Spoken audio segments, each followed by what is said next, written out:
રાજ્યના કર્મચારીઓને જૂની પેન્શન યોજના લાગુ પાડવા પ્રાથમિક શિક્ષક સંઘ દ્વારા માંગણી કરવામાં આવી છે। રાજ્યના પ્રાથમિક શિક્ષક સંઘ કર્મચારી મહામંડળ સહિત અન્ય કર્મચારીઓના મંડળો દ્વારા માંગણી કરવામાં આવી હતી। મહારાષ્ટ્ર રાજ્યમાં સરકાર દ્વારા જૂની પેન્શન યોજનાની જાહેરાત બાદ ગુજરાતમાં પણ આ પડતર માંગણી સ્વીકારી આ નિર્ણય લેવા શિક્ષક સંઘ દ્વારા માંગણી કરવામાં આવી છે।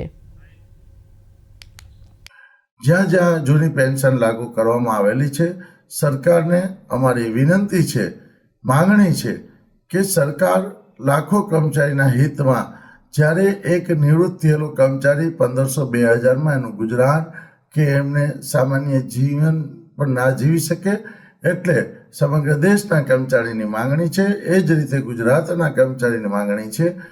ગુજરાત પણ આ સરકાર ભાજપ સરકારની જ્યાં જ્યાં રાજ્યોમાં છે એમાં પહેલ કરે। ગુજરાત એક નંબર હોય, અહીંથી માન્ય વડાપ્રધાન શ્રી નરેન્દ્રભાઈ મોદી ગુજરાતના હોય, માન્ય અમિત શાહ સાહેબ ગુજરાતના પ્રતિનિધિ તરીકે કામ કરતા હોય, ત્યારે ગુજરાતના કર્મચારીની ખૂબ મોટી આશા અને અપેક્ષા હોય।